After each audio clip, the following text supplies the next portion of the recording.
Okay, Bob, guess, it's another episode of Let's Chat Sales. Let's chat sales.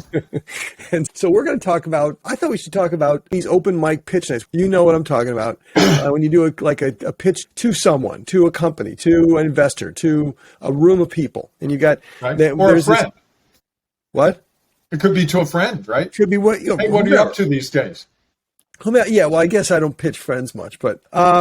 So I'm thinking that, we've done a couple of these pitch practice training sessions, and there's some common things that we're seeing. You know what I mean? Like things that are suboptimal. Let's put it that way. Yep. So what comes to mind for you? Right out of the First one to me is not thinking about it from the customer's perspective. Right. The other night we did one of these, and you said at least 4 times, and I know I said at least twice, everything should be from your customer's perspective. They don't care about you. They care about their problem. They care about their solution. And even more so, their language and their experiences are what you're really trying to get to. Exactly. Yep. And something as simple as switching from the phrase I or they to you can makes a huge difference. Just being able to say, you've got this great idea. You're doing this. You have this problem. You probably have this kind of problem. You've seen this before. Have you ever? Right? That sort of thing. That makes a big difference. Yeah. It also is a sign of confidence that you know what you're talking about. Yep. I've seen this happen is different than you probably are experiencing that. One that I find that happens a lot is the structure of this thing that we do, these open mic pitch nights, is a 2-minute talk. Anyone can get up and talk about their company or themselves or whatever for 2 minutes. And the thing that I think people don't recognize is 2 minutes is a long time. And you can get a lot done in 2 minutes.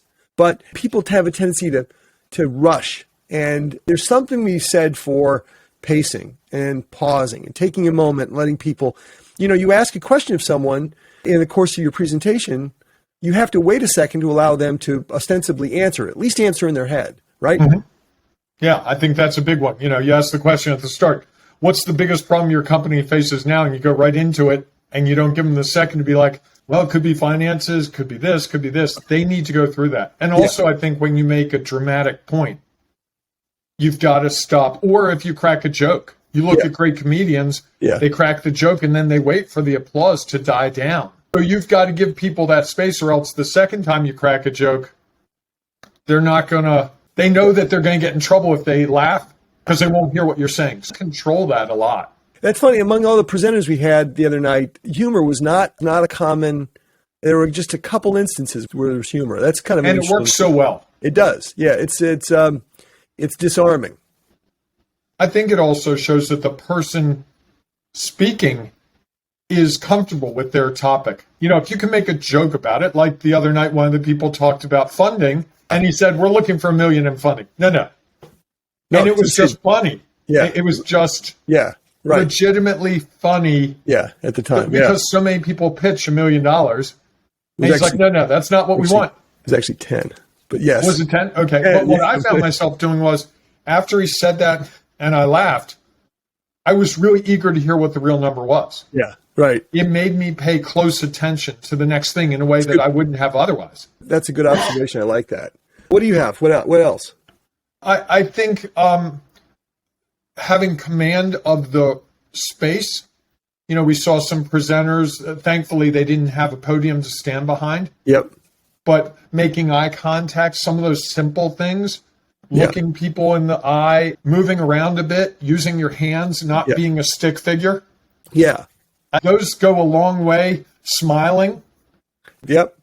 Taking simple a deep stuff. breath before you start. One of the things I try to do when I get on a stage is, first thing I do when I get on the stage is take a deep breath and just take it in. And the audience is anticipating at that point. That's a good thing. One for me that I spend a lot of time reminding myself of is that when you get in front of a crowd like this, they want you to succeed. There's a phrase, you let yourself fall and the audience will catch you. That we create this pressure when we stand up in front of people and think, oh my God, I'm under this great stress now. And the truth of the matter is most people in the audience don't want to see you fail. They want to see you succeed at this. They want you to be engaging and entertaining and meaningful. And so they're not out to get you. And I think that oftentimes a lot of presenters get up and put that burden on themselves and they don't need to. And I've talked to investors and venture capitalists at various times. They are the same way. They really want someone to give a great presentation. They're not looking for flaws.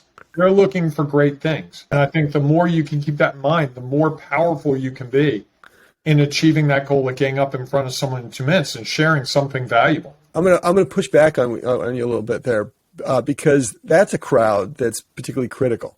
That's a crowd, the VC, the investor crowd.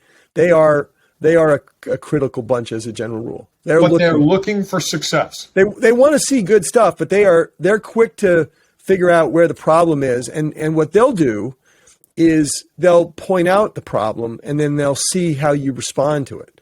That they'll look to see what's your thinking process about this particular issue. But that's my slight disagreement with you about VCs. No, that's fine. I don't think they're going in there going, I'm going to be negative towards these people. That's certainly true. And I think often when I talk to founders, that's their perception. Like, I'm going into a den of bears ready to eat me alive because they're all investors and venture capitalists. What I've found in talking to them, the venture capitalists and the investors, is they go into that room really hoping, eager to find something great. Well, yeah, certainly. Yeah.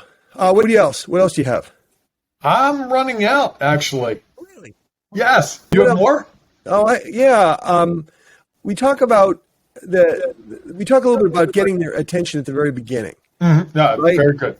And so the first sentence or two out of your mouth, the first thing you say to this crowd is it has to make it interesting. It's a little bit like writing copy, right? When you write copy, one of the objectives about writing copy is every sentence should make you want to read the next sentence. Mm-hmm. That's kind of a mantra in that field. And this is the same is true with your pitch. And that is, it can be short or long, but as long as you get their interest in the beginning, that's particularly important. And so that hook, that what you say at the front is going to be very important. What else was I going to say? One that comes to mind is you can involve a personal story. We saw a great example of that the other night where someone went from a very, I would say, sterile presentation to a very personal presentation, and it was like night and day. Yes.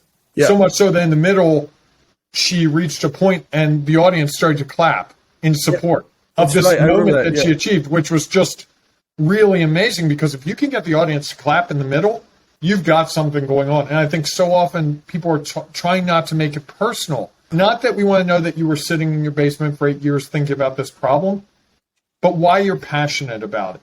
If your uncle died of the cancer you're researching, that's a relevant factor. And that's what the audience needs to know. And I find people are very reluctant to be personal, to be vulnerable, to share the part of it that really is at the core of it. I like you, Brendan, because you're really passionate about sales.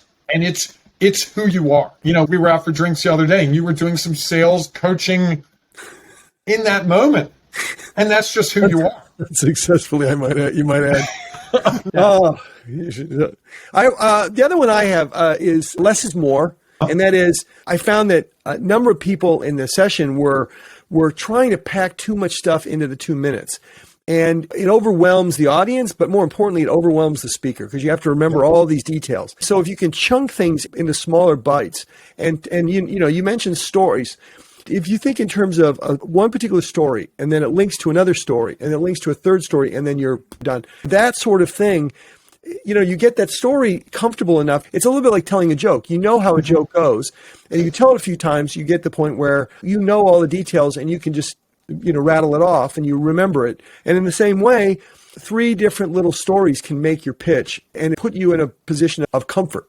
Or 2 or 1. It doesn't have to be 3. It can be one really good story. Yeah. Right. The other thing, so just to kind of wrap up, unless you have something else. Do you have anything else? Go ahead. So just to wrap up, the session that we did, we've done this now twice, and we're going to do it again in September.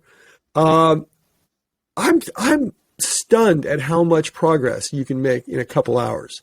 It runs in like 2.5 hours. It was remarkable how much progress the folks made in that period of time, just by having a structure and being able to have them go through it over and over again several times, get critique from others. It was really, as many times we do this, it's still surprising. Oh yeah, and Brendan, we should offer this if someone's struggling with their pitch and they want to talk about it, I know you'd love to talk to them. I certainly would love to talk to them. Sure. Yeah. And we might be able to help them. So you can track us down. Yeah. We're not that hard to find. Yeah. Hello at Let's Chat Sales. There you go. It. There you go. Okay. .com. That is hello at letschatsales.com. Yeah. I did not know that was it. Oh, yeah. Yeah, I will start sending an email to that daily. Oh, yeah. Oh, good. So with that, hey, I thought I think we beat it up, didn't we? We did. I know there's more, but we'll get back to it. All right. Yep. Well, let's talk again soon, Bob. We should do this hope again. so. All really right. soon. All right. See you, man. See ya. Okay, that was another episode of Let's Chat Sales. And as always, thank you for listening and watching and the stuff that you do. And by all means, if you liked it, click the button, do the thank you, the like and subscribe things, and share with your friends. And look at this one right here. This will be a good one. I think this is a good one.